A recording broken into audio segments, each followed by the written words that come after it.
आज हम लोग बिहार में भूमि अधिग्रहण किस प्रकार किया जाता है उस पर चर्चा कर रहे हैं। मूल रूप से बिहार में मुख्यतः भूमि का अधिग्रहण वर्तमान में 3 अधिनियमों के अंतर्गत किया जा रहा है। पहला है RFCT LAR एक्ट 2013, दूसरा है NH एक्ट 1956,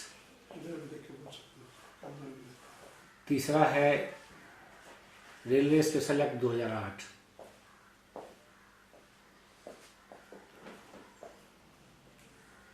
सामान्यतया बिहार सरकार के विभिन्न डिपार्टमेंट या रेलवे लाइन के निर्माण या अन्य किसी उद्देश्य के लिए या अन्य किसी विभाग, भारत सरकार के अन्य किसी विभाग के लिए भू अर्जन की कार्रवाई वर्तमान में RFCT LAR एक्ट 2013 के अंतर्गत की जाती है। ऐसे नेशनल हाईवेज जो ministry of road transport Bharat सरकार के द्वारा नोटिफाई किए जाते हैं, उनके लिए लैंड का एक्विजिशन नेशनल हाईवे एक्ट 1956 के तहत किया जाता है। और रेलवे के वैसे प्रोजेक्ट जो एक से अधिक राज्यों से होकर गुजरते हैं और जिनको रेलवे के द्वारा स्पेशल प्रोजेक्ट के रूप में दर्जा दिया जाता है, उनके लिए लैंड का एक्विजिशन रेलवे स्पेशल एक्ट 2008 के प्रावधान के तहत किया जाता है। ठीक है। अब RFCT LAR एक्ट का हम चर्चा पहले कर लेते हैं। इस एक्ट का मतलब है right to fair compensation and transparency in land acquisition rehabilitation and resettlement act 2013। ये एक्ट 1/1/14 को प्रभाव में आया और ये पुराने लैंड एक्विजिशन एक्ट, इसको हम लोग जानते हैं कि लैंड एक्विजिशन एक्ट 1894, उसके बदले ये एक्ट आया है 1/1/14 से।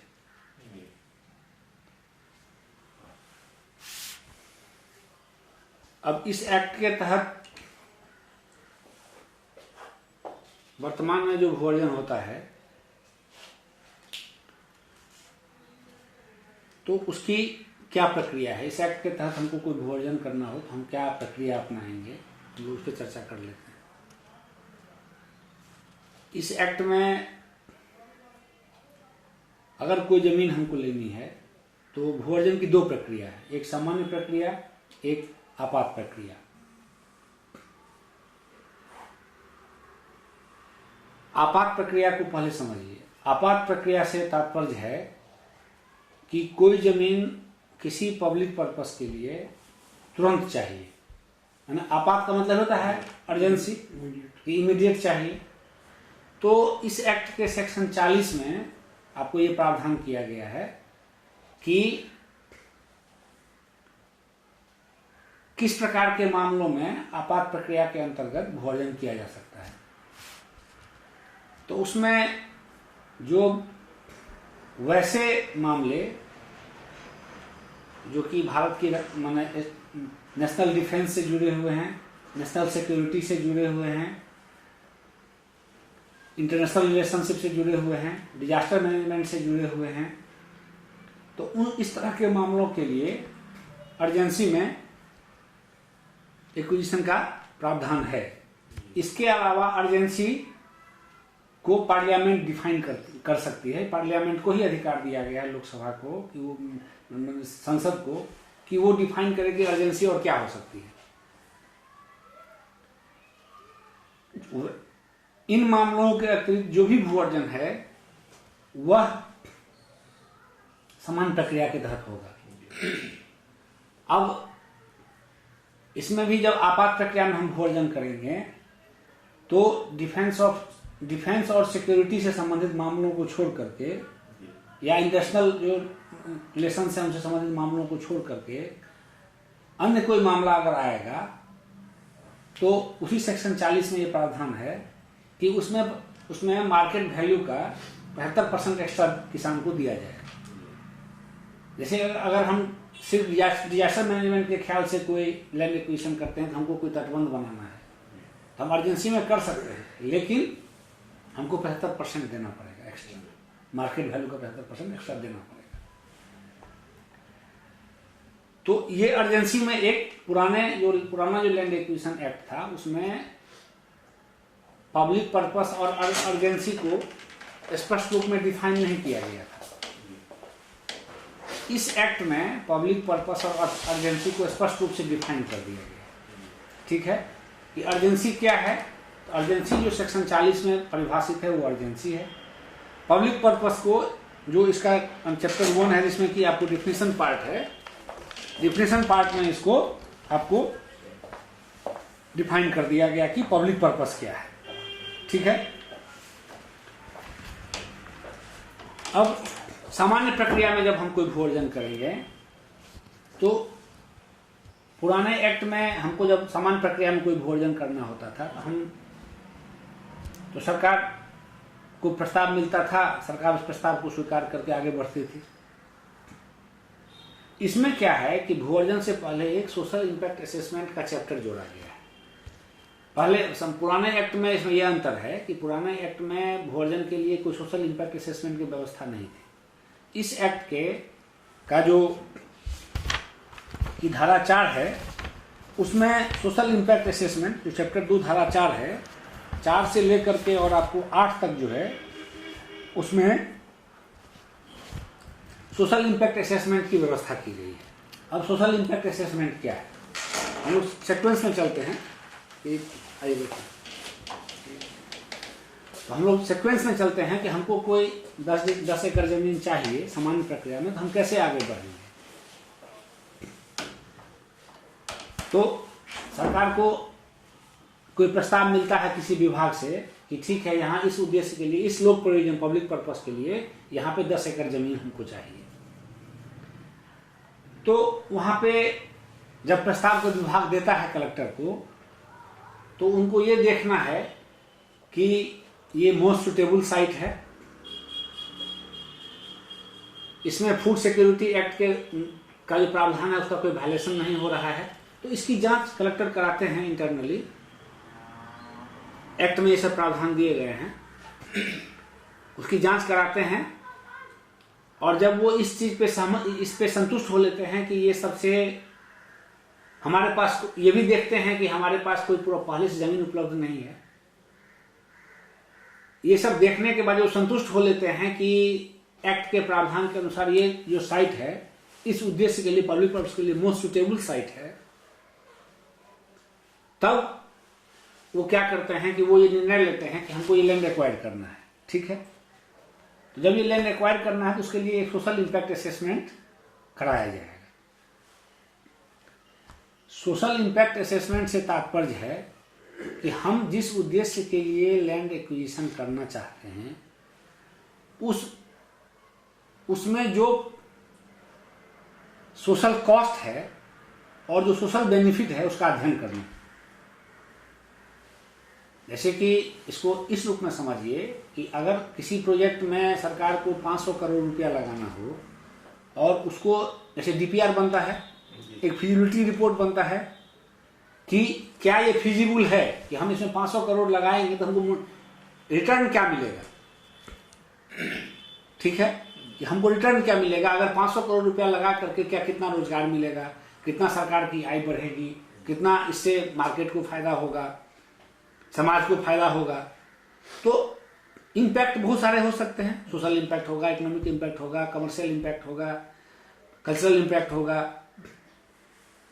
तो उसी प्रकार जब कोई लैंड एक्विजिशन करना होगा तो लैंड एक्विजिशन में हम किसी रजत की जमीन लेंगे। जैसे ही एक्विजिशन शब्द आएगा तो क्या होगा कि हम किसी आदमी की संपत्ति को एक्वायर करते हैं। तो सरकार जब एक्विजिशन के लिए निर्णय ले लेती है, क्योंकि सरकार को यह अधिकार है कि हम कोई संपत्ति को पब्लिक पर्पस के लिए एक्वायर कर सकते हैं। एक शब्द आता है पावर ऑफ इमिनेंट डोमेन, सरकार के पास सार्वभौमता है, इमिनेंट डोमेन है सरकार का, वो कोई संपत्ति एक्वायर कर सकती है।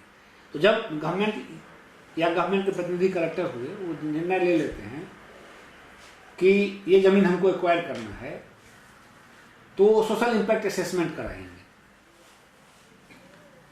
सोशल इंपैक्ट असेसमेंट में क्या कराएंगे क्या होगा, तो उसमें एक न्यूट्रल एजेंसी उसका असेसमेंट करेगी। न्यूट्रल एजेंसी से तात्पर्य यह है कि हमको ये जमीन एक्वायर करना है तो हम खुद ही इंपैक्ट असेसमेंट नहीं करेंगे। एक स्वतंत्र संस्था को सरकार नामित करती है। बिहार में अभी 4 इंस्टीट्यूट वर्तमान में आपको नामित है सोशल इंपैक्ट असेसमेंट के लिए। एक A.N. सिन्हा इंस्टीट्यूट है, एक आपको आद्री पटना है, एक चंद्रगुप्त इंस्टीट्यूट ऑफ मैनेजमेंट है, और डेवलपमेंट मैनेजमेंट इंस्टीट्यूट जो है गांधी मैदान में वो है। ये 4 संस्था अभी बिहार सरकार ने नॉमिनेट कर रखा है सोशल इंपैक्ट असेसमेंट के लिए। अब जब कलेक्टर तय कर लेते हैं कि हमको इसमें से किसी एक संस्था को वो चुनते हैं कि आप इसका इस जगह पे ये लैंड एक्विजिशन करना है तो इसका सोशल इंपैक्ट असेसमेंट करिए। तो सोशल इंपैक्ट असेसमेंट का उद्देश्य क्या है? उसका उद्देश्य ये है कि सोशल जो बेनिफिट है किसी लैंड एक्विजिशन से वो उसके सोशल कॉस्ट से ज्यादा हो। ठीक है, सोशल कॉस्ट से ज्यादा हो, तभी तो वो वायबल है, तभी वायबल है।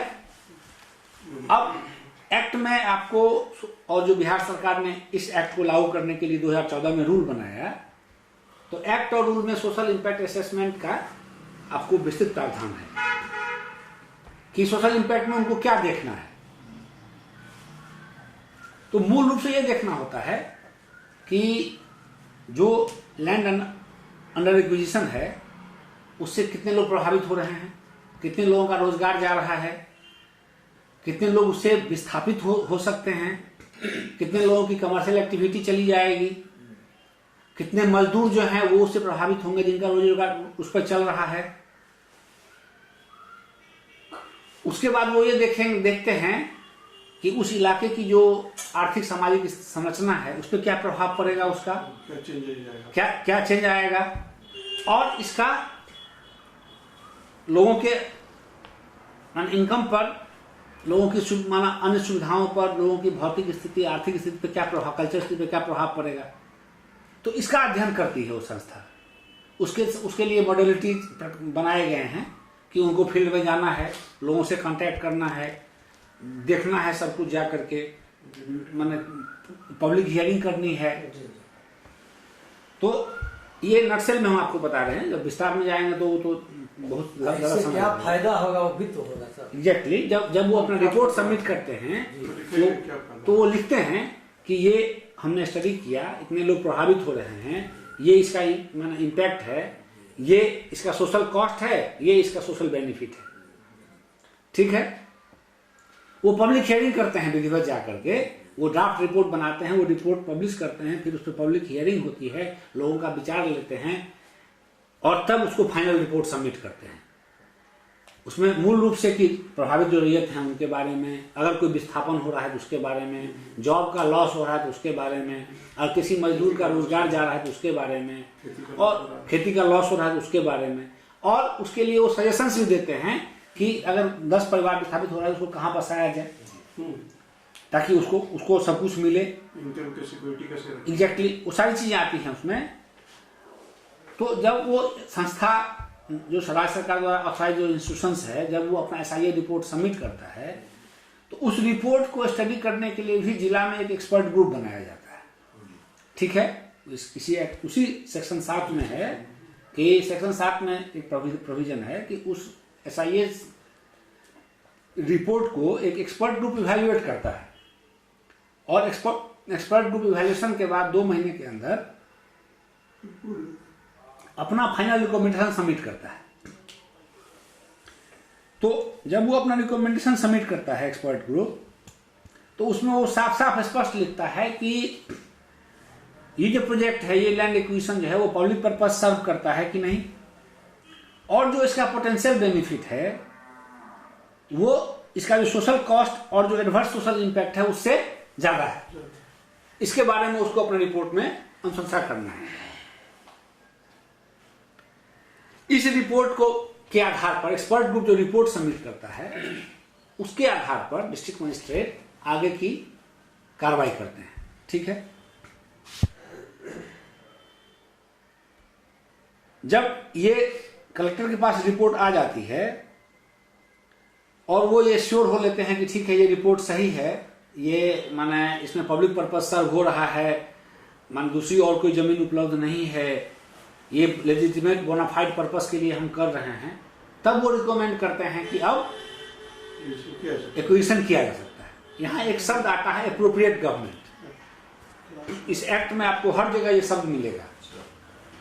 तो एप्रोप्रिएट गवर्नमेंट का मतलब हुआ, उसको हिंदी में हम लोग समुचित सरकार कहते हैं जो है। तो यहाँ पे बिहार में अगर 50 एकड़ तक कोई लैंड एक्विजिशन होना है तो उसके लिए एप्रोप्रिएट गवर्नमेंट जो है वो कलेक्टर खुद है, ठीक है।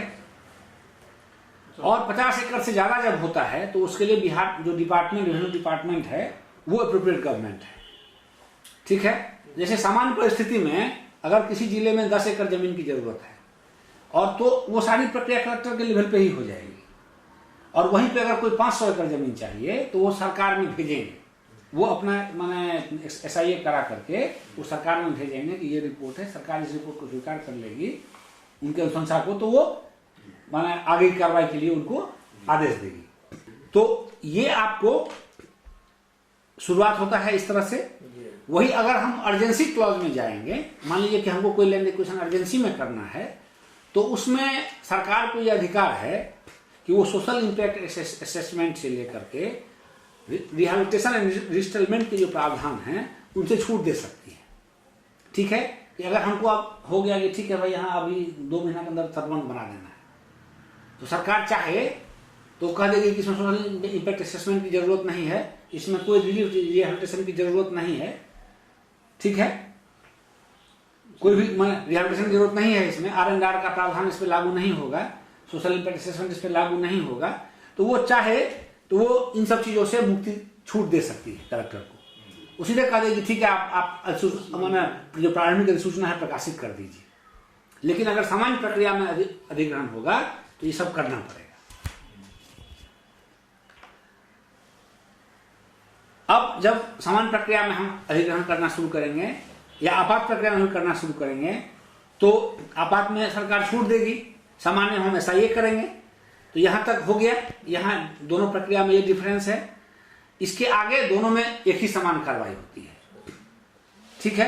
अब हम आते हैं कि धारा 11 के अंतर्गत जो अधिसूचना का प्रकाशन होता है, जिसको हम लोग कहते हैं प्रारंभिक अधिसूचना। तो पुराने लैंड एक्विजिशन एक्ट में वो धारा 4 की कार्रवाई होती थी, इस एक्ट में उसको धारा 11 की कार्रवाई हो गई। तो प्रारंभिक अधिसूचना जब होता है आपको, तो प्रारंभिक अधिसूचना में आपको एक फॉर्मेट है, जिस फॉर्मेट को डिपार्टमेंट ने प्रिस्क्राइब किया हुआ है, जिसमें प्रारंभिक अधिसूचना बनाई जाती है, वो पब्लिश की जाती है। तो पहले उसको पब्लिश करने के लिए आपको होता है कि 2 स्थानीय अखबार में पब्लिश होता है, जिला के गजट में पब्लिश होता है, वेबसाइट पे पब्लिश होता है, और उसको हर माने जो है सो कि आम स्थान पर जहां वो लैंड एक्विजिशन हो रहा है वहां भी उसको प्रकाशित किया जाता है। उसमें डिटेल रहता है, जमीन का खाता खसरा से लेकर के सारी विवरणी रहती है, सब कुछ रहता है, और उसमें उसका एक स्टैंडर्ड फॉर्मेट है, इस फॉर्मेट में कि वो आपको एक्वायर की माने पब्लिकेशन उसका होता है।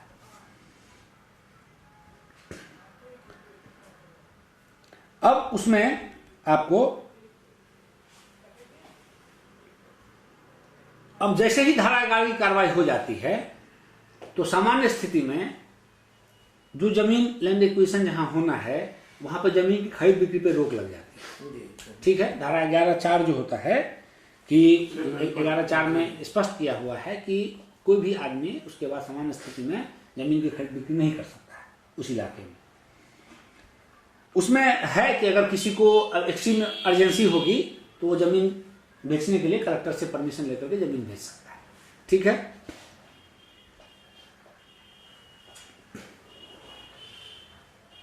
अब इसमें एक इंपॉर्टेंट प्रावधान है धारा 11(5) में आपको, कि जब धारा 11 अधिसूचना का प्रकाशन हो जाएगा, धारा 11 में जो अधिसूचना प्रकाशित हो जाती है, तो धारा 19 जो आगे होगा उससे पहले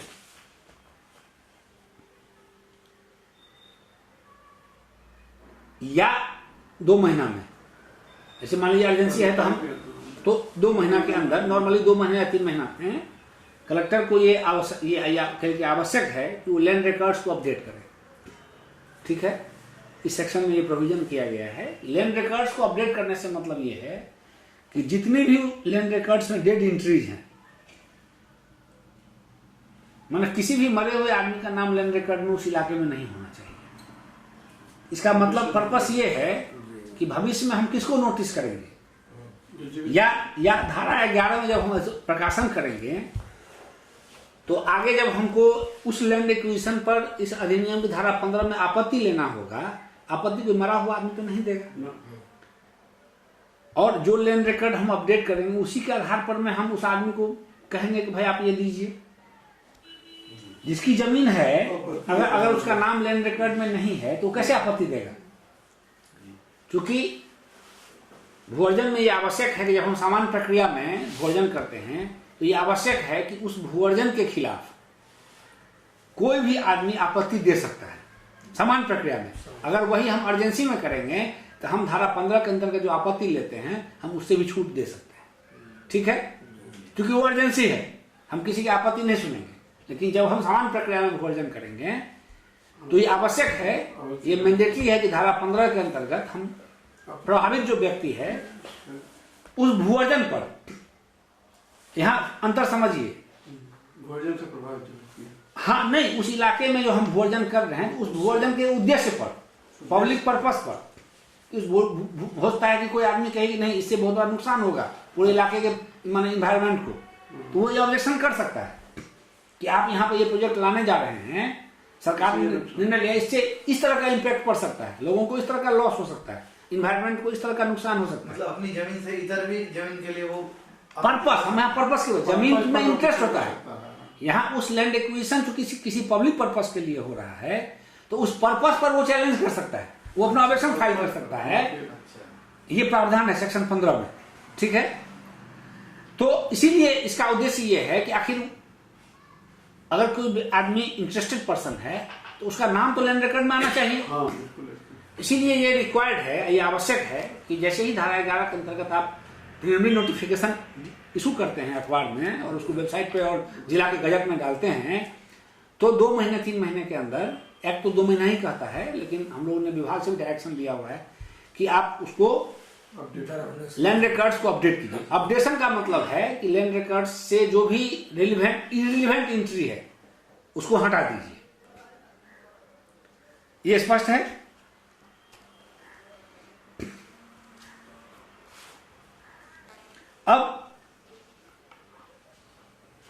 अब इसमें सेक्शन 114 आता है, 14 सेक्शन है, जिसमें कि आपको कि जब आपको एक्सपर्ट ग्रुप का रिपोर्ट सबमिट होता है तो उसके बाद 1 साल के अंदर अगर आप धारा 11 की कार्रवाई नहीं करते हैं तो वो लैप्स होने का डर रहता है।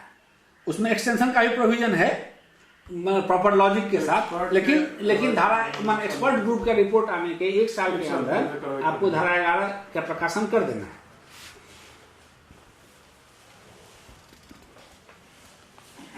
अब आता है धारा 15 जिसमें कि ऑब्जेक्शन का प्रावधान है।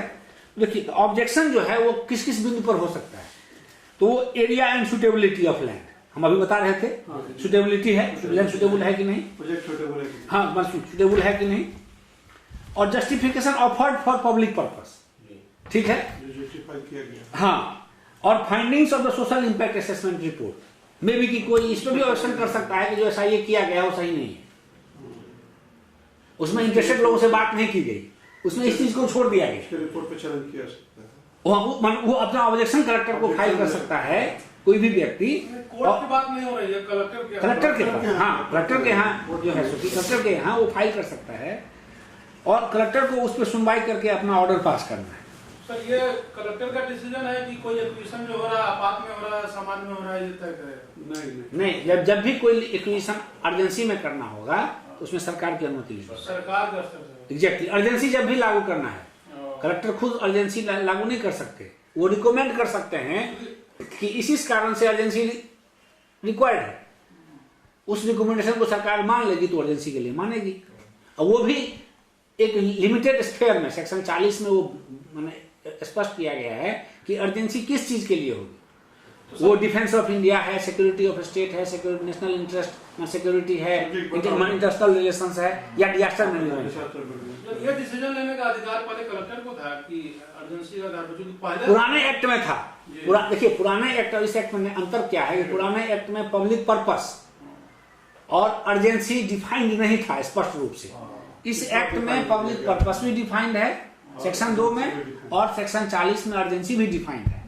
ठीक है, तो हम लोग ऑब्जेक्शन सुन लेते हैं। यही अगर अर्जेंसी होगा तो ऑब्जेक्शन हम वेव कर देंगे, तो ऑब्जेक्शन नहीं आएगा, नहीं आएगा। अब इसमें अगला एक चीज आता है कि आपको रिहेबिलिटेशन एंड रिसेटलमेंट की बात आती है। ठीक है, तो पुराने एक्ट में रिहेबिलिटेशन एंड रिसेटलमेंट जो है वो एक्ट का पार्ट नहीं था। उसको यूं समझिए कि पुराने एक्ट में जब कोई लैंड एक्विजिशन होता था तो केवल लैंड एक्विजिशन का अवार्ड होता था। नए एक्ट में आपको रिहेबिलिटेशन एंड रिसेटलमेंट का भी अवार्ड होना है, अवार्ड होना है। पहले वो अवार्ड नहीं था, वो एग्जीक्यूटिव ऑर्डर से स्टेट की डिफरेंट स्टेट की पॉलिसी होती थी कि हमको रिहेबिलिटेशन में क्या देना है। ये अब एक्ट का पार्ट है। तो इसके लिए इस एक्ट में जब आप नोटिफिकेशन धारा 11 में करके धारा 15 की कार्रवाई पूर्ण कर लेते हैं, तब चर्चा होती है रिहेबिलिटेशन एंड रिसेटलमेंट की। सेक्शन 16, 17 और 18 जो है वो इससे संबंधित है। तो इसमें क्या है कि रिहेबिलिटेशन के लिए स्टडी करना है। ठीक है, स्टडी करने के लिए है कि सेक्शन 16 में कहा गया है कि आपको एक स्कीम बनानी है, एक रिहेबिलिटेशन एंड रिसेटलमेंट के लिए एक स्कीम बननी है। उसमें आपको स्कीम में डिटेल्स रहेगा रिहेबिलिटेशन एंड रिसेटलमेंट का, जिसमें कि आपको पार्टिकुलर्स ऑफ लैंड है, इमूवेबल प्रॉपर्टी है जो एक्वायर हो रहा है, लाइवलीहुड लॉस्ट इन द माने लैंड लूजर्स के बारे में है, पब्लिक यूटिलिटीज के बारे में है, गवर्नमेंट बिल्डिंग्स के बारे में है, डिटेल्स ऑफ एमिनिटीज है, इंफ्रास्ट्रक्चर फैसिलिटीज है जो जिसका नुकसान हो रहा हो, और कोई कॉमन प्रॉपर्टी रिसोर्स जो एक्वायर हो रहा हो। मतलब इसका सार ये हुआ, समरी हम ये कह सकते हैं कि जिस इलाके में हम लैंड एक्विजिशन कर रहे हैं वहां पे किस प्रकार का नुकसान हो रहा है। ठीक है, तो रिहेबिलिटेशन रिसेटलमेंट स्कीम जब बनाया जाता है उसके लिए उसमें इन सब चीजों की चर्चा होगी कि ये नुकसान होना है, तो इसका सर्वे होगा और इसके आधार पर एक आपको प्लान बनेगा। ठीक है, रिहेबिलिटेशन प्लान बनेगा, और उस प्लान में हम क्या मेजर्स ले रहे हैं, मतलब कि उसका वर्णन रहेगा कि जैसे मान लीजिए कोई लैंड लूजर है तो उसको क्या क्या सुविधा हम दे रहे हैं।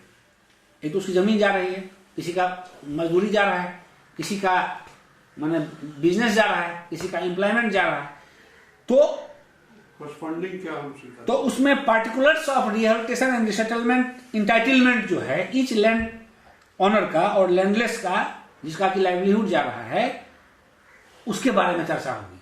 मतलब इंटाइटलमेंट के बारे में एक स्कीम हुआ जिसमें कि एक पार्ट स्कीम का आपको हो गया कि क्या क्या नुकसान हो रहा है, दूसरा पार्ट उसका हुआ कि क्या क्या इंटाइटलमेंट एडमिसिबल है। तो ये प्लान हुआ। 16-17 जो है ये चर्चा करता है इसके बारे में। ये जिम्मेवारी दी गई है, इसमें एक शब्द आता है एडमिनिस्ट्रेटर, प्रशासक, R&R एडमिनिस्ट्रेटर। तो बिहार में सभी जिले के जो एडिशनल कलेक्टर हैं उनको R&R प्रशासक बनाया गया है। उनकी जिम्मेवारी है कि वो एक R&R का प्लान बनाएंगे जिसमें ये सब चर्चा होगी और वो कलेक्टर के माध्यम को सबमिट करेंगे और कलेक्टर के माध्यम से कमिश्नर के पास जाएगा, विभागीय डिविजनल कमिश्नर के पास, जो कि उसके कमिश्नर है, R&R कमिश्नर है, वो उसको अप्रूव करेंगे तो वो प्लान फाइनल होगा। कंसेप्ट ये हुआ कि जब हमने धारा 11 की कार्रवाई कर ली, धारा 15 में हमने उस लैंड एक्विजिशन के पर्पस, एरिया, यूटिलिटी या SIA रिपोर्ट के बारे में कोई ऑब्जेक्शन है तो उसका निस्तारण कर लिया, तब R&R का प्लान आता है। ठीक है, इसमें जो उस इलाके में लोगों का नुकसान है वो उस R&R स्कीम का एक पार्ट है और ईच एंड एवरी इंडिविजुअल जो इफेक्टेड है उसको क्या इंटाइटलमेंट एडमिसिबल है उसका दूसरा पार्ट हुआ। और वो प्लान कलेक्टर के माध्यम से कमिश्नर के पास जाएगा और कमिश्नर उसको अप्रूव करेंगे, तब वो प्लान बना। ठीक है, तो जब हम इस प्रक्रिया से आगे बढ़ेंगे, जब हम R&R का प्लान फाइनल कर लेंगे, तब हम डिक्लेरेशन पे आते हैं। ठीक है, जिसको हम लोग कहते हैं अधिघोषणा। अब यहाँ एक ये है कि अधिसूचना और अधिघोषणा में क्या अंतर है। पहले तो नोटिफिकेशन करते हैं।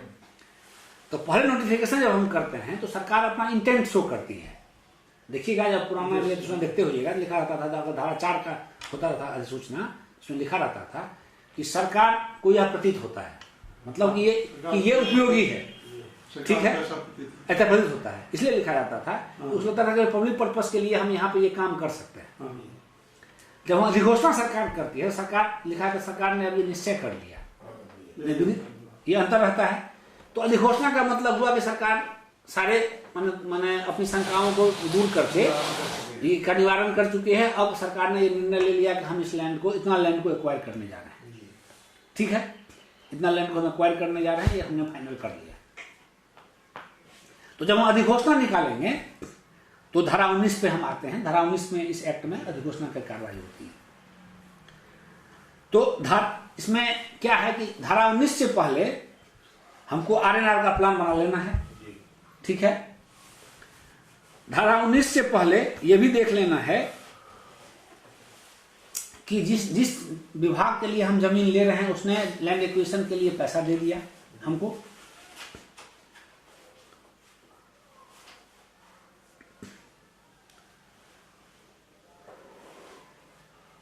तो ये दो चीजें इसमें महत्वपूर्ण हैं कि हमको ये देख लेना है कि माने आरएनआर का प्लान बन गया और जिस विभाग के लिए हम पैसा जमीन ले रहे हैं उसने हमको लैंड एक्विजिशन में जो पैसा रिक्वायर्ड है वो हमको दे दिया। अब इसका भी उसी तरह से होता है, पब्लिकेशन होगा इसका, आपको ऑफिशियल गैजेट में होगा, अखबार में होगा, मैंने जिला के वेबसाइट पे होगा, लोकल माने लैंग्वेज में जहाँ जिस जगह पे हम लैंड एक्वायर करना है वहां पे जाएगा। तो हाँ वो होगा, ये हो गया। अब इसमें है क्या कि नॉर्मली जो है आपको कि अधिसूचना से 1 साल के अंदर जो है सो आपको अधिघोषणा कर देता है, लेकिन उसको एक्सटेंड करने का पावर एप्रोप्रिएट गवर्नमेंट को दिया गया है कि अगर औचित्य हो तो वो उसको एक्सटेंड कर सकती है। ये हो गया।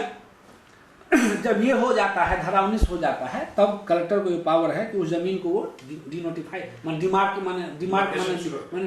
डिमार्क कर दे, डिमार्केशन कर दे कि ये जमीन अब एक्वायर हो रही है। धारा 20 में पावर दिया हुआ है कि वंस डिक्लेरेशन हो गया तो उसको मार्क आउट एंड मेजर जो कहते हैं उसका मेजरमेंट करके उसको मार्क कर दे। अब आता है आपको रैयत का पार्ट। यहां तक तो लैंड एक्विजिशन का पर्पस और ये सब था। अब शुरू होता है रैयत, जो इंडिविजुअल रैयत है जिसको हमने कि लैंड रिकॉर्ड्स को अपडेट कर लिया। अब उस रैयत की भूमिका शुरू होती है।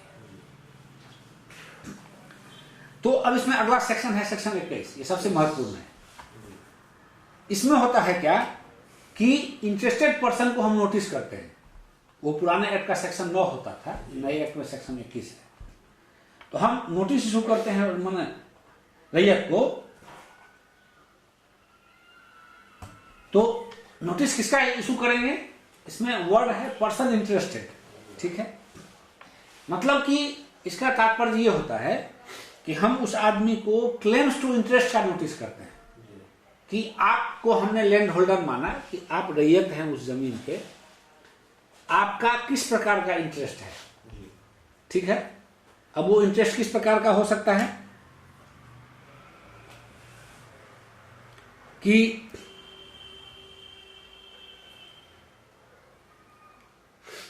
वो इंटरेस्ट कंपनसेशन के बारे में हो सकता है, वो इंटरेस्ट रिहैबिलिटेशन रिसेटलमेंट के बारे में हो सकता है, वो इंटरेस्ट मेजरमेंट के बारे में हो सकता है। यही होगा कि ये 1 एकड़ जमीन हम आपको नोटिस भेजते हैं कि आपका 1 एकड़ जमीन हम एक्वायर कर रहे हैं, आपको ये माने आपका जिस प्रकार का इसमें इंटरेस्ट हो आप अपना इंटरेस्ट हमको दीजिए। आप हमको जवाब दीजिए कि नहीं 1 एकड़ नहीं, ये 1 एकड़ 10 डिसमिल है। आप उसमें ये कह सकते हैं कि आपने हमारी जमीन को का नेचर जो है वो मैंने आपने धनहर नहीं दिखा दिया है, ये आवासीय है। आप ये कह सकते हैं कि इसको मैंने हमको वर्तमान में यहाँ पे मार्केट वैल्यू इसका इतना है, आप ये हमको शो कर रहे हैं, आपके एमडीआर में ये है। तो किसी प्रकार का, या आप ये कह सकते हैं कि भाई जी आप फला आदमी को जो है माने इसमें माने ये भी हो सकता है, कोई आदमी ये भी कह सकता है कि आपने माने अपने पब्लिकेशन नोटिफिकेशन में एक्स को रैयत माना है, हम भी इसमें शेयर है, हमारा नाम आपने छोड़ दिया है। ये भी हो सकता है, ये भी हो सकता है। तो वो तो रिहैबिलिटेशन इंस्टॉलमेंट का आएगा, क्योंकि आप उसका भी प्लान पब्लिश करते हैं इसके साथ, धारा 19 के साथ वो प्लान भी पब्लिश होना है। तो आपको रिहैबिलिटेशन रिसेटलमेंट या कोई आदमी ये आप अपना क्लेम दे सकता है कि आपने हमारा इंटाइटलमेंट में हमको ये भी चीज इंटाइटलमेंट मेरा बनता है, आपने ये छोड़ दिया है। ये भी हो सकता है, कह सकता है कि हम भी मजदूर, मेरा जीविका इससे चल रहा था, आपने हमको छोड़ दिया है। तो किसी भी प्रकार का इंटरेस्ट किसी रैयत का या उससे प्रभावित किसी फैमिली का हो, इफेक्टेड फैमिली इसमें जो शब्द आता है, हाँ, तो किसी भी प्रकार का शब्द माने जो भी आदमी वो अपना इंटरेस्ट, क्लेम्स टू इंटरेस्ट का नोटिस जब होता है वो अपना दे सकता है अपना ऑब्जेक्शन उस पर। तो जब इसका ये हो जाएगा, इतना ही नहीं, इसमें कोई प्राइवेट माने ये है, कोई माने शेयर को शेयरर है, कोई प्रोप्राइटर है, कोई को प्रोप्राइटर है, हर प्रकार से ऑब्जेक्शन केवल मॉनेटरी संबंधित ही नहीं, वैसा कुछ नहीं, किसी प्रकार का ऑब्जेक्शन जो है वो जिससे कि वो आपका इंटरेस्ट प्रभावित हो रहा है, शब्द है यहाँ इंटरेस्ट। तो उस प्रकार का कोई भी ऑब्जेक्शन जो है कोई भी व्यक्ति इसमें कलेक्टर को सबमिट कर सकता है धारा 21 के अंतर्गत। अब कलेक्टर को इस सारे उनके सारे आपत्तियों को सुन करके उनका निराकरण करना है, ठीक है। और नॉर्मली इसमें जो है सो कि 1 महीने से लेकर 6 महीने के बीच का समय रहता है जिसमें कि आपको सारी चीजों का डिस्पोजल कर देना है, ठीक है। क्योंकि इसके बाद जो है हम आते हैं अवार्ड की प्रक्रिया पे। तो अब जब अवार्ड की चर्चा होगी तो आप लैंड एक्विजिशन हमेशा देखिए कि शब्द आता है मार्केट वैल्यू, ठीक है, मार्केट वैल्यू। तो इस एक्ट का जो धारा 26 है उसमें मार्केट वैल्यू को डिफाइन किया गया है, ठीक है। क्योंकि हम अवार्ड डिक्लेयर करेंगे तो हमको उसका बाजार मूल्य चाहिए, बाजार मूल्य चाहिए। तो अब एक शब्द आता है बाजार मूल्य, मार्केट वैल्यू। तो अब बाजार मूल्य का निर्धारण कैसे होगा उसके लिए धारा 26 में डिटेल में प्रावधान दिया गया है। और एक होता है आपको जिस दर पे आम जनता जमीन उस इलाके में बेच रही है, ठीक है, नहीं लागू नहीं, जिस दर पे सेल परचेज हो रहा है। तीसरा क्या होता है, तो पहला आपको क्या हो गया कि इंडियन स्टाम्प एक्ट के तहत जो है सो आपको क्या रेट है, ये market value if any specified in the Indian stamp act for the land registration of sale deed और agreement to sale in the area where the land is situated, मतलब ये शब्द स्पष्ट रूप से लिखा हुआ है। दूसरा आपको हो गया कि average sale price for similar type of land, जो आसपास में अवस्थित जमीन है उस विसिनिटी में या उस गांव में जो जिसकी खरीद बिक्री हुई है, ठीक है, बात समझ रहे हैं ना। कि मान लीजिए कि हमको ये प्लॉट एक्वायर करना है, तो इसके चौहद्दी में या इसके आसपास में जो प्लॉट है उस प्लॉट की खरीद बिक्री हुई है विगत 3 सालों में, उसका आंकड़ा लिया जाता है। और तीसरा है कि एक कंसेंटेड प्राइस है कि मान लीजिए आप जमीन बेचने, आपकी जमीन हम ले रहे हैं, हम जमीन मतलब हमको जमीन की आवश्यकता है, हम दोनों में सहमति बन गई तो एक कंसेंट हुआ। लेकिन कंसेंट जो है वो उन मामलों में लागू है जहां पे कि पब्लिक प्राइवेट पार्टनरशिप के तहत प्रोजेक्ट जो है एग्जीक्यूट हो रहा हो और उसके लिए लैंड एक्विजिशन हो रहा हो, ठीक है। तो 3 तरह का कीमत हो गया। अब इसमें जो सबसे ज्यादा होगा वही मार्केट वैल्यू होगा। अगर कहीं पे एमवीआर ज्यादा है, खरीद बिक्री का आंकड़ा उससे कम है, एमवीआर ज्यादा हो गया। कहीं पे एमवीआर सरकार ने 1 लाख तय किया और जो विगत 3 साल का हम आंकड़ा लिए तो उसमें जो उस आंकड़े का जो हम निकाले एवरेज सेल, एवरेज निकाले तो वो ज्यादा आ गया, तो वो हो गया। इस तरह से या कहीं पे कंसेंट है तो जो कंसेंटेड अमाउंट अगर उससे ज्यादा है तो वो होगा। अब आता है धारा 15 जिसमें कि ऑब्जेक्शन का प्रावधान है। देखिए ऑब्जेक्शन जो है वो किस किस बिंदु पर हो सकता है, तो area and suitability of land हम अभी बता रहे थे। सुटेबिलिटी है, लैंड सुटेबल है कि नहीं, हाँ सुटेबल है कि नहीं, और justification offered for public purpose, ठीक है, हाँ, और findings of the social impact assessment report में भी कि कोई इस पर भी ऑब्जेक्शन कर सकता है कि जो ऐसा ये किया गया वो सही नहीं है। तो हम लोग ऑब्जेक्शन सुन लेते हैं। यही अगर अर्जेंसी होगा तो ऑब्जेक्शन हम वेव कर देंगे, तो ऑब्जेक्शन नहीं आएगा, नहीं आएगा। अब इसमें अगला एक चीज आता है कि आपको रिहैबिलिटेशन एंड रिसेटलमेंट की बात आती है, ठीक है। तो पुराने एक्ट में रिहैबिलिटेशन एंड रिसेटलमेंट जो है वो एक्ट का पार्ट नहीं था। उसको यूं समझिए कि पुराने एक्ट में जब कोई लैंड एक्विजिशन होता था तो केवल लैंड एक्विजिशन का अवार्ड होता था। नए एक्ट में आपको रिहैबिलिटेशन एंड रिसेटलमेंट का भी अवार्ड होना है, अवार्ड होना है। पहले वो अवार्ड नहीं था, वो एग्जीक्यूटिव ऑर्डर से स्टेट की डिफरेंट स्टेट की पॉलिसी होती थी कि हमको रिहैबिलिटेशन में क्या देना है। ये अब एक्ट का पार्ट है। तो इसके लिए इस एक्ट में जब आप नोटिफिकेशन धारा 11 में करके धारा 15 की कार्रवाई पूर्ण कर लेते हैं, तब चर्चा होती है रिहैबिलिटेशन एंड रिसेटलमेंट की। सेक्शन 16, 17 में 18 जो है वो इससे संबंधित है। तो इसमें क्या है कि रिहैबिलिटेशन के लिए स्टडी करना है, ठीक है। स्टडी करने के लिए है कि सेक्शन 16 में कहा गया है कि आपको एक स्कीम बनानी है, एक रिहैबिलिटेशन एंड रिसेटलमेंट के लिए एक स्कीम बननी है। उसमें आपको स्कीम में डिटेल्स रहेगा रिहैबिलिटेशन एंड रिसेटलमेंट का, जिसमें कि आपको पार्टिकुलर्स ऑफ लैंड है, इमूवेबल प्रॉपर्टी है जो एक्वायर हो रहा है, लाइवलीहुड लॉस्ट इन द माने लैंड लूजर्स के बारे में है, पब्लिक यूटिलिटीज के बारे में है, गवर्नमेंट बिल्डिंग्स के बारे में है, डिटेल्स ऑफ एमिनिटीज है, इंफ्रास्ट्रक्चर फैसिलिटीज है जो जिसका नुकसान हो रहा हो, और कोई कॉमन प्रॉपर्टी रिसोर्स जो एक्वायर हो रहा हो। मतलब इसका सार ये हुआ, समरी हम ये कह सकते हैं कि जिस इलाके में हम लैंड एक्विजिशन कर रहे हैं वहां पे किस प्रकार का नुकसान हो रहा है, ठीक है।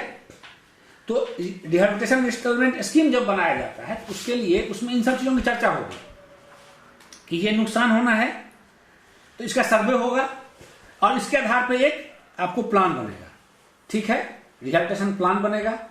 और उस प्लान में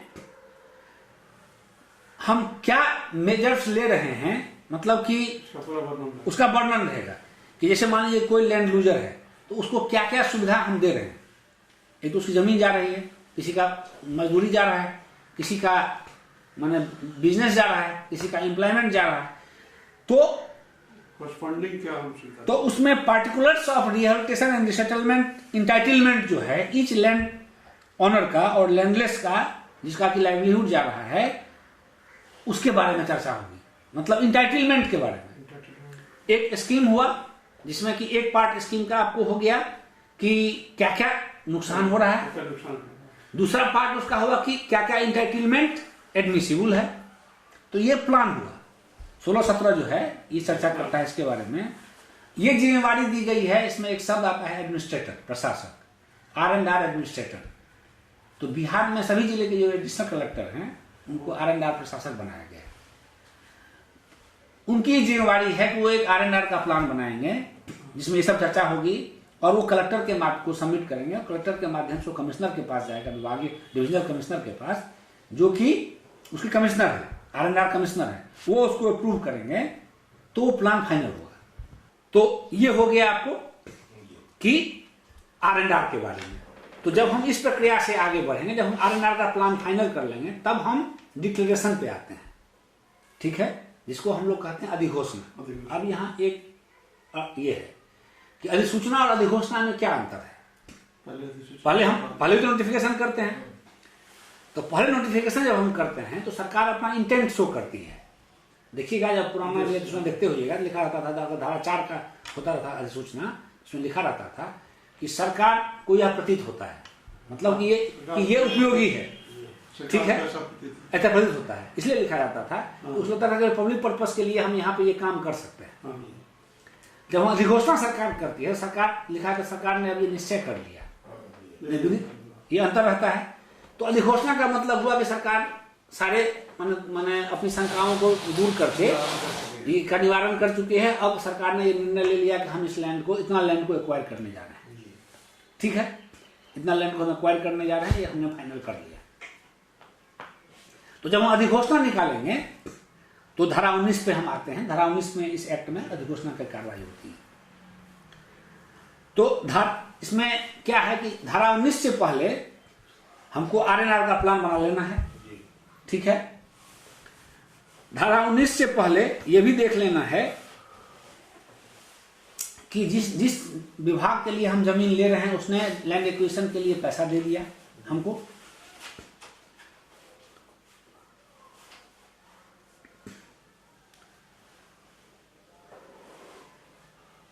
तो ये दो चीजें इसमें महत्वपूर्ण हैं कि हमको ये देख लेना है कि माने आर&आर का प्लान बन गया और जिस विभाग के लिए हम पैसा जमीन ले रहे हैं उसने हमको लैंड एक्विजिशन में जो पैसा रिक्वायर्ड है वो हमको दे दिया। अब इसका भी उसी तरह से होता है, पब्लिकेशन होगा इसका, आपको ऑफिशियल गैजेट में होगा, अखबार में होगा, मैंने जिला के वेबसाइट पे होगा, लोकल माने लैंग्वेज में जहाँ जिस जगह पे हम लैंड एक्वायर कर रहे हैं वहां पे जाएगा। तो हाँ वो होगा, ये हो गया। अब इसमें है क्या कि नॉर्मली जो है आपको कि अधिसूचना से 1 साल के अंदर जो है सो आपको अधिघोषणा कर देता है, लेकिन उसको एक्सटेंड करने का पावर एप्रोप्रिएट गवर्नमेंट को दिया गया है कि अगर औचित्य हो तो वो उसको एक्सटेंड कर सकती है। ये हो गया। जब ये हो जाता है, धारा 19 हो जाता है, तब कलेक्टर को ये पावर है कि उस जमीन को वो डिनोटिफाई डिमार्क कर दे, डिमार्केशन कर दे कि ये जमीन अब एक्वायर करेगी। धारा 20 में पावर दिया हुआ है कि वंस डिक्लेरेशन हो गया तो उसको मार्क आउट एंड मेजर्ड जो कहते हैं उसका मेजरमेंट करके उसको मार्क कर दे। अब आता है आपको रैयत का पार्ट। यहां तक तो लैंड एक्विजिशन का पर्पस और ये सब था। अब शुरू होता है रैयत, जो इंडिविजुअल रैयत है जिसको हमने कि लैंड रिकॉर्ड्स को अपडेट कर लिया। अब उस रैयत की भूमिका शुरू होती है। तो अब इसमें अगला सेक्शन है सेक्शन 21, ये सबसे महत्वपूर्ण है। इसमें होता है क्या कि इंटरेस्टेड पर्सन को हम नोटिस करते हैं। वो पुराने एक्ट का सेक्शन 9 होता था, नए एक्ट में सेक्शन 21 है। तो हम नोटिस इशू करते हैं माने रैयत को। तो नोटिस किसका इशू करेंगे? इसमें वर्ड है पर्सन इंटरेस्टेड, ठीक है। मतलब कि इसका तात्पर्य ये होता है कि हम उस आदमी को क्लेम्स टू इंटरेस्ट का नोटिस करते हैं कि आपको हमने लैंड होल्डर माना कि आप रैयत हैं उस जमीन के, आपका किस प्रकार का इंटरेस्ट है, ठीक है। अब वो इंटरेस्ट किस प्रकार का हो सकता है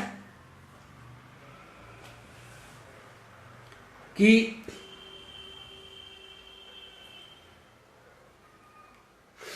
वो इंटरेस्ट कंपनसेशन के बारे में हो सकता है, वो इंटरेस्ट रिहैबिलिटेशन रिसेटलमेंट के बारे में हो सकता है, वो इंटरेस्ट मेजरमेंट के बारे में हो सकता है। यही ना होगा कि ये 1 एकड़ जमीन हम आपको नोटिस भेजते हैं कि आपका 1 एकड़ जमीन हम रिक्वायर कर रहे हैं, आपको ये माने आपका जिस प्रकार का इसमें इंटरेस्ट हो आप अपना इंटरेस्ट हमको दीजिए। आप हमको जवाब दीजिए नहीं, सो 1 एकड़ नहीं, ये 1 एकड़ 10 डिसमिल है। आप उसमें ये कह सकते हैं कि आपने हमारी जमीन को का नेचर जो है वो मैंने आपने धनहट नहीं दिखा दिया है, ये आवासीय है। आप ये कह सकते हैं कि इसको मैंने हमको वर्तमान में यहाँ पे मार्केट वैल्यू इसका इतना है, आप ये हमको शो कर रहे हैं, आपके एमवीआर में ये है। तो किसी भी प्रकार का, या आप ये कह सकते हैं कि भाई कि आप फला आदमी को जो है माने इसमें माने ये भी हो सकता है, कोई आदमी ये भी कह सकता है कि आपने माने अपने पब्लिकेशन नोटिफिकेशन में एक्स को रैयत माना है, हम भी इसमें शेयरर है, तो आपको रिहैबिलिटेशन रिसेटलमेंट या कोई आदमी ये आप अपना क्लेम दे सकता है कि आपने हमारा इंटाइटलमेंट में हमको ये भी चीज इंटाइटलमेंट मेरा बनता है, आपने ये छोड़ दिया है। ये भी हो सकता है, कह सकता है कि हम भी मजदूर, मेरा जीविका इससे चल रहा था, आपने हमको छोड़ दिया है। तो किसी भी प्रकार का इंटरेस्ट किसी रैयत का या उससे प्रभावित किसी फैमिली का हो, इफेक्टेड फैमिली इसमें जो शब्द आता है, हाँ, तो किसी भी प्रकार का शब्द माने जो भी आदमी वो अपना इंटरेस्ट क्लेम्स टू इंटरेस्ट का नोटिस जब होता है वो अपना दे सकता है अपना ऑब्जेक्शन उस पर। तो जब इसका ये हो जाएगा, इतना ही नहीं, इसमें कोई प्रोप्राइटर माने ये है, कोई माने शेयरर है, कोई प्रोप्राइटर है, कोई को प्रोप्राइटर है, हर प्रकार से ऑब्जेक्शन केवल मॉनेटरी संबंधित ही नहीं, वैसा कुछ नहीं, किसी प्रकार का ऑब्जेक्शन जो है वो जिससे कि वो आपका इंटरेस्ट प्रभावित हो रहा है, शब्द है यहाँ इंटरेस्ट।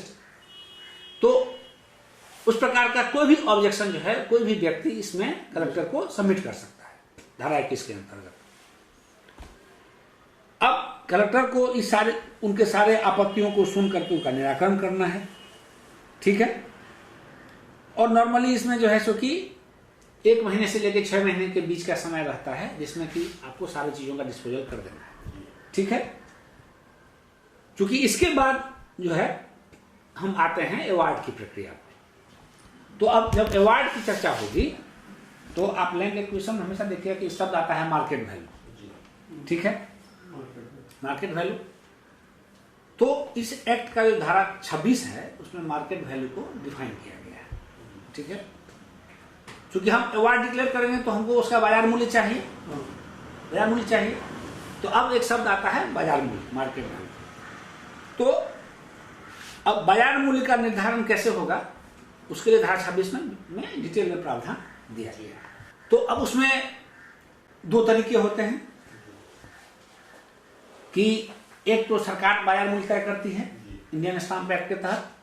सरकार कहती है ना कि ठीक है भाई, इस इलाके में इस तरह की जमीन का हम ये मूल्य तय करते हैं। हम लोग यहाँ उसको भाषा में एमवीआर कहते हैं, जो रजिस्ट्रेशन डिपार्टमेंट बनाता है। और एक होता है आपको जिस दर पे आम जनता जमीन उस इलाके में बेच रही है।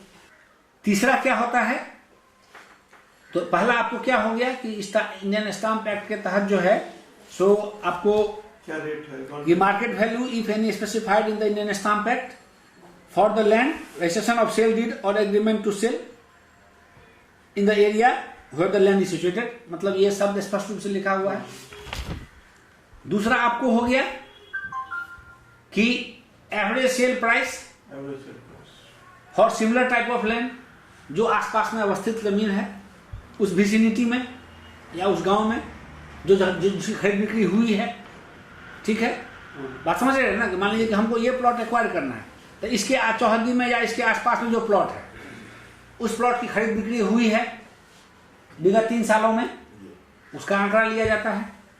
और तीसरा है कि एक कंसेंटेड प्राइस है कि मान लीजिए आप जमीन बेचने, आपकी जमीन हम ले रहे हैं, हम जमीन मतलब हमको जमीन की आवश्यकता है, हम दोनों में सहमति बन गई तो एक कंसेंट हुआ। लेकिन कंसेंट जो है वो उन मामलों में लागू है जहां पे कि पब्लिक प्राइवेट पार्टनरशिप के तहत प्रोजेक्ट जो है एग्जीक्यूट हो रहा हो और उसके लिए लैंड एक्विजिशन हो रहा हो, ठीक है। तो 3 तरह का कीमत हो गया। अब इसमें जो सबसे ज्यादा होगा वही मार्केट वैल्यू होगा। अगर कहीं पे एमवीआर ज्यादा है, खरीद बिक्री का आंकड़ा उससे कम है तो एमवीआर ज्यादा हो गया। कहीं पे एमवीआर सरकार ने 1 लाख तय किया और जो विगत 3 साल का हम आंकड़ा लिए तो उसमें जो उस आंकड़े का जो हम निकाले एवरेज सेल, एवरेज निकाले तो वो ज्यादा आ गया, तो वो हो गया। इस तरह से या कहीं पे कंसेंट है तो जो कंसेंटेड अमाउंट अगर उससे ज्यादा है तो वो होगा, देने वाला तैयार है तो हाँ। वो अगर माने उसने एक आपसे एग्रीमेंट कर लिया तो तय हो गया। मान लीजिए वो कह रहा है ठीक है यहाँ तो मार्केट वैल्यू 1 लाख रुपए, आप हमको 1.5 लाख पे दे दीजिए, आप तैयार हैं देने के लिए, दोनों के बीच एक एग्रीमेंट हो गया। अब सेक्शन 26 में हम जब मार्केट वैल्यू तय कर लेते हैं जमीन का, तब इसमें नए एक्ट में आपको एक कंसेप्ट है मल्टीप्लायर का, ठीक है। तो उसको मल्टीप्लायर से गुना करते हैं, सेक्शन 27 कहता है उसको मल्टीप्लायर से गुना करना है। अब ये मल्टीप्लायर जो है क्या है, मल्टीप्लायर जो है आपको मल्टीप्लायर का कंसेप्ट है कि शेड्यूल 1 में आपको इसके बारे में चर्चा है, मल्टीप्लायर के बारे में सेक्शन 27 में भी है और मल्टीप्लायर में भी है। अब मल्टीप्लायर हर स्टेट में अलग अलग डिसाइड है। जैसे बिहार में पहले था कि ग्रामीण क्षेत्र के लिए मल्टीप्लायर 2 था और शहरी क्षेत्र के लिए 1 था। एक्ट कहता है कि शहरी क्षेत्र से ग्रामीण क्षेत्र की दूरी के आधार पर मल्टीप्लायर तय होना है, ठीक है। तो बिहार में पहले क्या था कि शहरी क्षेत्र की सीमा से अगर एक आधा 500 मीटर भी कोई जगह है तो उसके लिए 2 ही था, और 10 किलोमीटर भी आगे भी है तो कोई 2 ही था। इसको हम लोगों ने शहरी क्षेत्र में तो 1 हो गया, और अब शहरी क्षेत्र का एक आपको बिहार में कंसेप्ट है पेरिफेरियल एरिया का, कि वो ग्रामीण क्षेत्र के इलाके जो शहरी क्षेत्र सटे हुए हैं तो ग्रामीण क्षेत्र, लेकिन वहां शहरीकरण हो रहा है, शहर का विस्तार हो रहा है। तो उसको Bihar registration department peripheral area कहता है। जैसे पटना नगर निगम के लिए मान लीजिए 8 किलोमीटर है, नगर परिषद के लिए 6 किलोमीटर है, नगर पंचायत के लिए वो 4 किलोमीटर या 2 किलोमीटर है, 2 किलोमीटर है, सबके लिए बटा हुआ है, पेरिफेरल क्षेत्र बटा हुआ है। तो बिहार में मल्टीप्लायर को शहरी क्षेत्र में तो 1 है, और पेरिफेरियल और ग्रामीण के लिए उसको डिस्टेंस के आधार पर में हम लोगों ने 1.2 से लेकर के 25 से लेकर के और 2 के बीच में फिक्स किया है। और अगर 10 किलोमीटर से ज्यादा है मान लीजिए तो फिर 2 हो जाएगा। तो जो शहरी क्षेत्र से जो आपको माना 8 किलोमीटर 10 किलोमीटर तक का जो इलाका है उसके लिए मल्टीप्लायर को 1 से लेकर 2 के बीच में लीनियरली जैसे हाँ डिस्टेंस के हिसाब से, जैसे डिस्टेंस बढ़ेगा उससे मल्टीप्लायर बढ़ते जाए। अब एक सेक्शन 28 है जिसमें कि कहा जाता है कि parameters to be considered by collector in determination of award. ठीक है, मतलब है कि आपको क्या क्या देखना है। तो उसमें 6-7 पैरामीटर्स हैं, जैसे कि आपको मार्केट वैल्यू हो गया, डैमेज हो गया, उसके बाद उसमें माने किस प्रकार से वो व्यक्ति प्रभावित हो रहा है, और सबसे महत्वपूर्ण इसमें है जैसे कि किसी का आपको कि कोई कमर्शियल और माने इंटरप्राइज था तो उसमें नुकसान किस तरह से हो रहा है। तो मतलब जिस आदमी का लैंड आप एक्वायर कर रहे हैं, जो उससे इफेक्टेड है, उसको किस किस प्रकार का नुकसान हो रहा है, आपको इन चीजों की को देखना है अवार्ड डिक्लेयर करने से पहले। सबसे महत्वपूर्ण इसमें है कि पॉइंट नंबर 7 है, any other ground which may be in the interest of equity, justice and beneficial to the affected families। ठीक है, इक्विटी जस्टिस मतलब कि अब ये नहीं हो कि एक लैंड एक्विजिशन में किसी आदमी को 10 करोड़ मिलने वाला हो, किसी को 2 रुपया मिलने वाला। तो equity justice and beneficial to affected family, मतलब कि आपको ये देखना है कि लैंड एक्विजिशन किसी को बहुत एडवर्सली प्रभावित नहीं करे और किसी को बहुत एडवर्सली जो है सो कि बेनिफिट भी नहीं करे। तो ये आपको जब आप माने क्लेम्स टू इंटरेस्ट का नोटिस आप जब करते हैं लोगों को, और जब आपको मार्केट वैल्यू तय करना है, तो सेक्शन 26, 27, 28 में जो प्रावधान है उनको आपको देखना है और इसी के लाइट में आपको करना है। और शेड्यूल 1, 2, 3 जो है उसमें माने land compensation, rehabilitation and settlement दोनों के बारे में चर्चा है कि क्या इंटाइटलमेंट है। जैसे शेड्यूल 1 जो है एक्ट का, वो कहता है कि कंपनसेशन कैसे डिसाइड करना है। ठीक है, शेड्यूल 2 जो है कि R&R के तहत इंडिविजुअल इंटाइटलमेंट क्या है। शेड्यूल 3 जो है वो कहता है कि R&R के तहत क्या क्या इंफ्रास्ट्रक्चर फैसिलिटीज प्रोवाइड की जाती है। अब घूम के वापस आइए सेक्शन 23, जिसमें कि चूंकि आपने क्लेम्स टू इंटरेस्ट पे पूरा इंक्वायरी कर लिया, सेक्शन 21 में 21-22 के तहत इंक्वायरी कर लिया, अब आपको अवार्ड करना है। तो धारा 23 जो है उसमें प्रावधान है कि आपको अवार्ड करना है। धारा 23 में कलेक्टर अवार्ड करते हैं। ठीक है, वो अवार्ड डिक्लेयर करेंगे एक सर्टेन डेट और टाइम पर। और उसके साथ साथ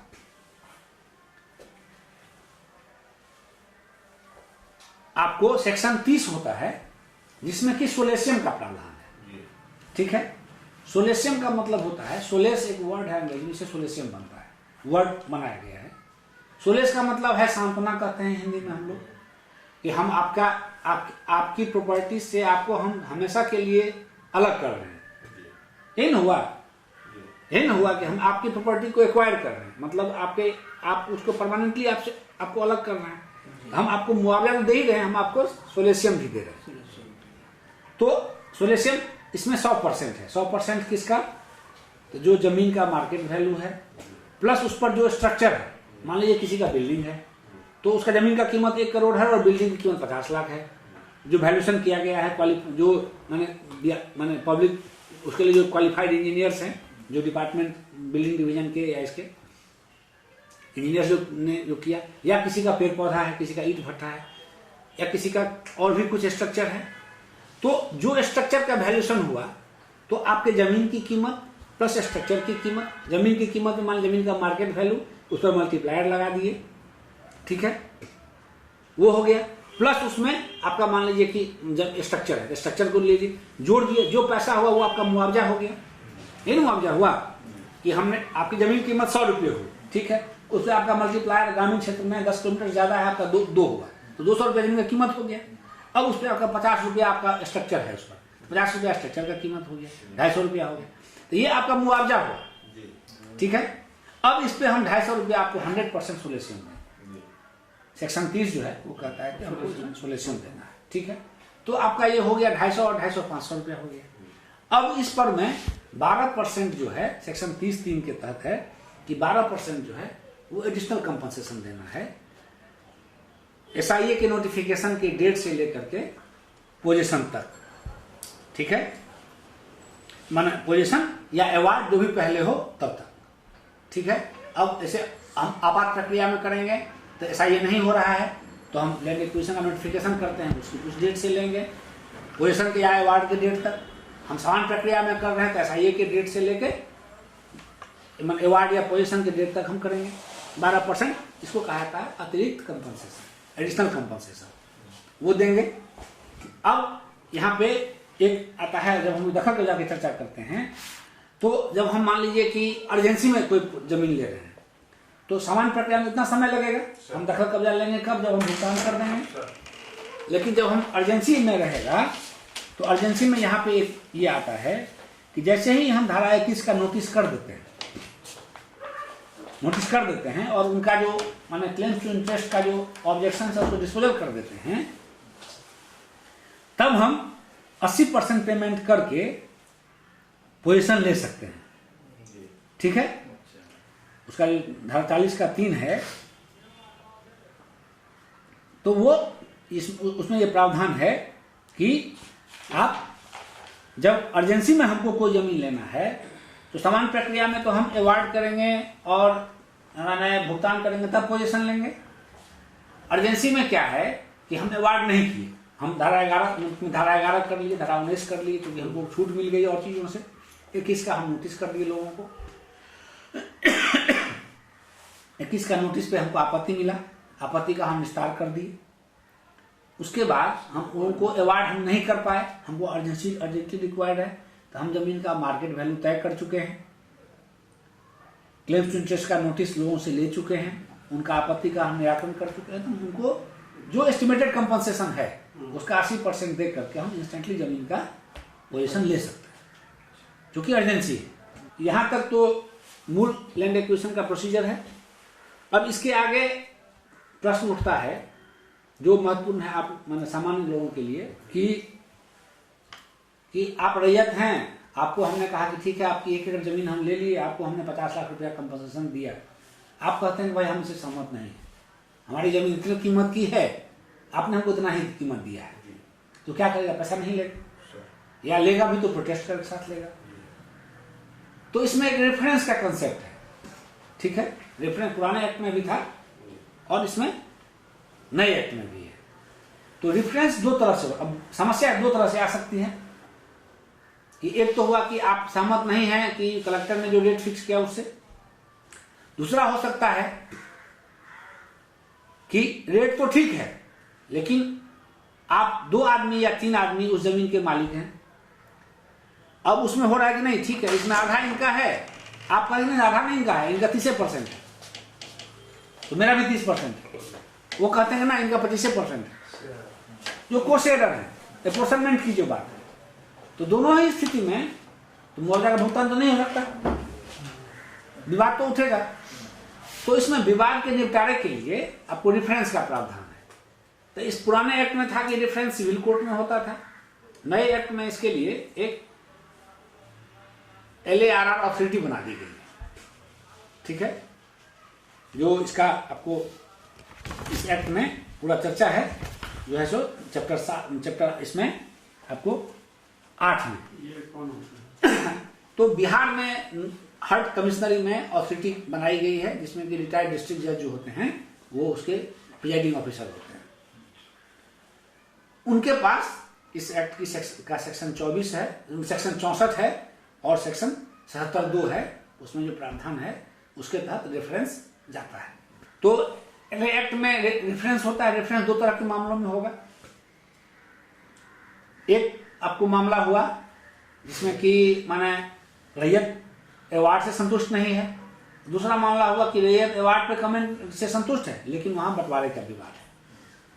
तो दोनों ही स्थिति में कलेक्टर को एक रेफरेंस भेजना है सिविल कोर्ट में, ठीक है, या वो रैयत खुद भी चाहे तो सिविल कोर्ट में मैंने ऑथोरिटी में मैंने कलेक्टर को रेफरेंस भेजना है ऑथोरिटी में, पहले सिविल कोर्ट में होता था अब ऑथोरिटी में है, या तो कलेक्टर खुद भेज दे या वो रैयत भी जा सकता है। अब उसमें निर्भर करता है कि मान लीजिए कि कलेक्टर ने कहा कि इसका कीमत 50 लाख है, उसने कहा नहीं भाई 1 करोड़ होना चाहिए, ऑथोरिटी उसके अगर कहती है कि ना 1 करोड़ है तो ऑथोरिटी के निर्णय से कलेक्टर जो है अगर संतुष्ट है तो वो और पैसा भुगतान करेंगे, नहीं तो वो अपील में हाईकोर्ट जाएंगे। आज हम लोगों ने लैंड एक्विजिशन एक्ट 2013 के जो प्रावधान है उनके बारे में चर्चा की है। अगले क्लास में हम लोग नेशनल हाईवे एक्ट के प्रावधान, रेलवे स्पेशल एक्ट के प्रावधान और जो लैंड एक्विजिशन के संबंध में की जो प्रक्रिया है, जो व्यवहारिक पक्ष हैं उनके बारे में हम लोग चर्चा करेंगे और सर्वे संबंधित जो कुछ जानकारियाँ होंगी वो शेयर करेंगे।